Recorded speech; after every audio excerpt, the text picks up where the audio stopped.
Damn! Kejar! Devon gak berani sama aku. Lo serius?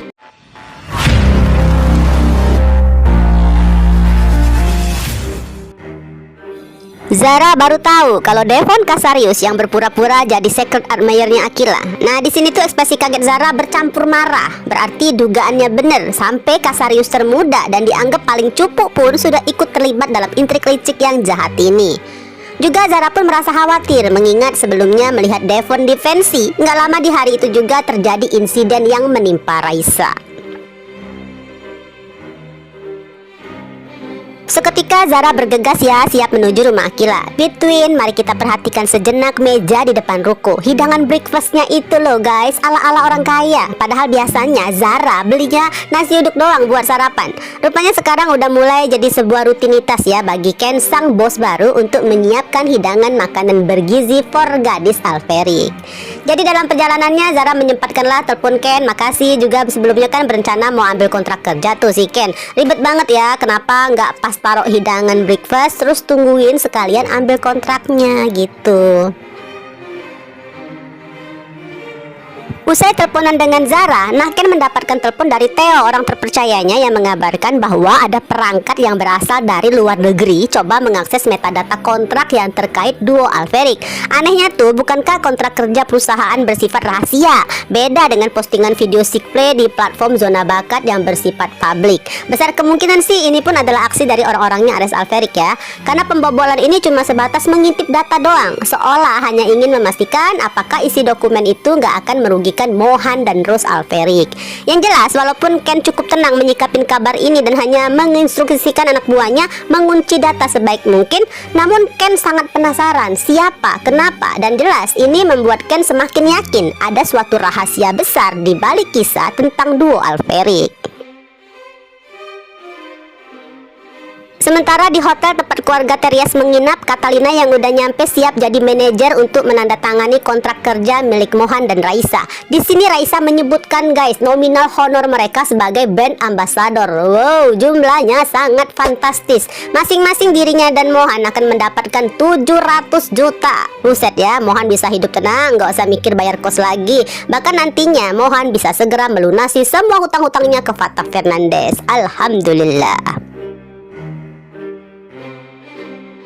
Sementara di kamarnya Aquila sempat bengong guys, saking syoknya mendapatkan kabar dari Jaya tadi. Ditambah konfirmasi dari Harry, yang sebenarnya Harry udah tahu kalau cowok aneh yang coba mendekatin Aquila bernama Devon Casarius, sosok yang pernah juga muncul saat di pensi. Tanpa mereka tahu saat itu di seberang rumah Devon masih mantau. Casarius termuda ini kerja sembari terus ngedumel. Gimana nggak kesel? Effortnya bawa bunga sebuket, menurutnya udah keren banget. Malah disepelekan oleh Blade. Padahal mereka berdua ini sama cupunya dalam mendekati lawan jenis.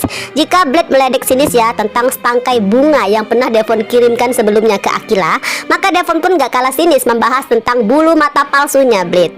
Gimana kalau mereka berdua dibuat alurnya jadi pasangan?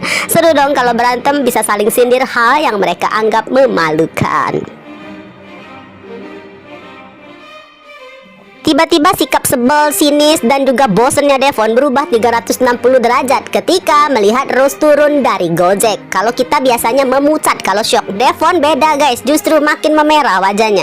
Matanya terbelalak, mulut mangap, dengkul dan siku lemes. Suara pun sampai bergetar saking takutnya, kayak abis ngelihat hantu di siang bolong.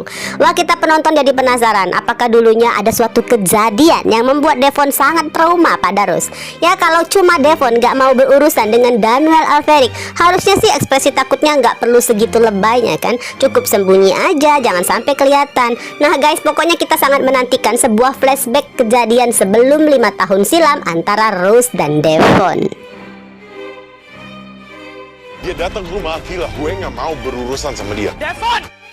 Sementara Jaya langsung menemui Aquila, memandang Aquila dari ujung kaki sampai ujung rambut, memastikan bestinya benar-benar baik-baik aja. Selanjutnya setelah panjang lebar mereka membahaslah tentang Devon ya pada Harry dan Aquila. Maka dengan sangat kerennya Jaya memastikan dirinya yang akan menjaga Aquila karena Devon gak akan berani dengannya. Nah kita makin penasaran apa sih yang terjadi dulunya. Padahal walaupun Devon Casarius termuda, tapi kan usianya tetap lebih tua dari Rose.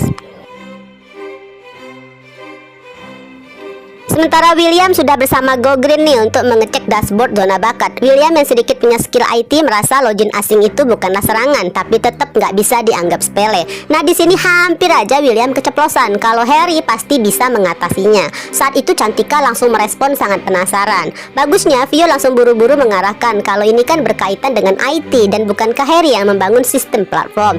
Nah dari kalimat Vio sepertinya nih guys, Vio pun udah tahu kalau sebenarnya Harry adalah hacker yang handal.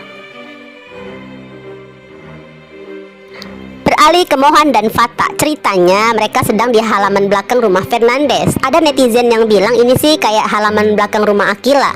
Terus gedung samping itu teras cafe. Bagaimana menurutmu guys? Tapi kita belagak bego aja deh.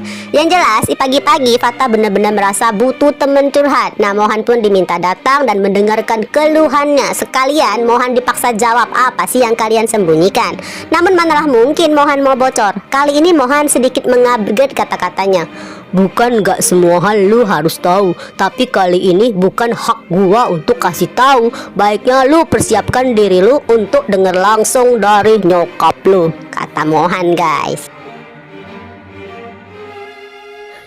Pembicaraan harus berakhir karena pesan masuk undangan penting Elite Squad harus kumpul di base camp saat itu juga. Disusul telepon dari Noel ke HP Mohan yang maksa mereka nanti harus ketemu karena ada hal yang sangat penting. Mohan bingung ada apa dengan pagi ini. Mohan gak tahu ya guys kalau semua bersumber tentangnya.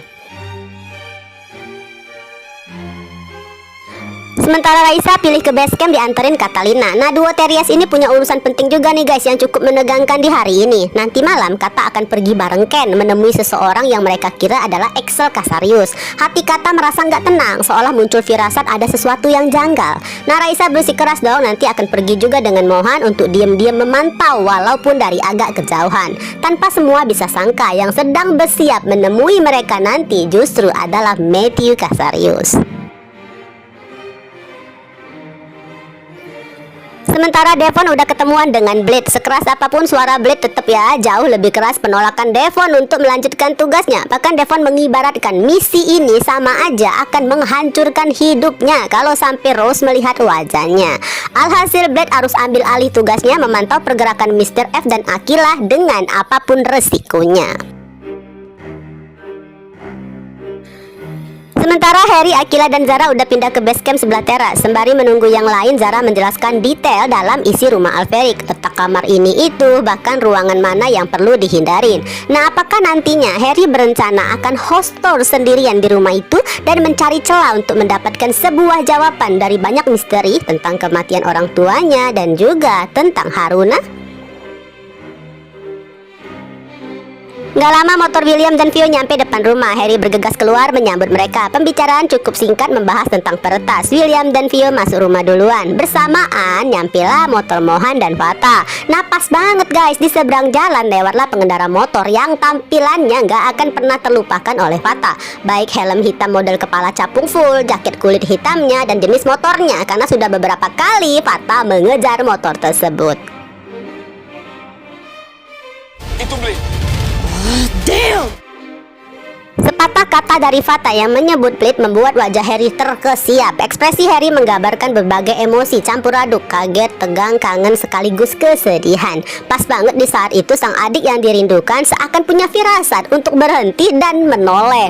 Jelas betapa kagetnya Blade karena di seberang jalan pandangan tiga cowok itu sedang tertuju tepat ke arahnya. Brengsek, Blade memaki pada situasi guys dan langsung tancap gas sekencang mungkin. Kejar, ujar Harry. Nah baru deh tiga cowok ini tersadar untuk cepet-cepet lari tunggang langgang naik motor masing-masing. Namun dari jarak mereka dengan posisi seberang jalan aja udah bisa ketebak pengejaran akan sia-sia. Blade yang lebih terlatih akan sangat gesit belok kanan kiri menyalip semua kendaraan lain. Kemudian motor Blade akan belok ke jalan sepi dan Blade pun menangis sendiri. Hatinya berdebar kencang. Pikirannya yang setia jadi antek penjahat emang memaksa terus melanjutkan misi. Namun nuraninya nggak bisa bohong. Dirinya pun ada sedikit merindukan masa-masa bahagia kumpul bersama kedua kakaknya. Sayang, Blade merasa dirinya udah terlanjur kotor untuk kembali. Saat ini Blade mengira kalau udah basah sekalian nyebur aja. Di arah lain, 3 cowok gagah telah juga menghentikan motor mereka di jalan tanpa jejak. Motor-motor pun jadi sasaran pukulan. Sial, brengsek. Sementara Harry dengan mata merahnya menahan tangisnya. Ekspresi Harry sangat tegang, pucat. Rasanya pengen banget ya Harry cepat menemui tunangan dan menangis di bahunya.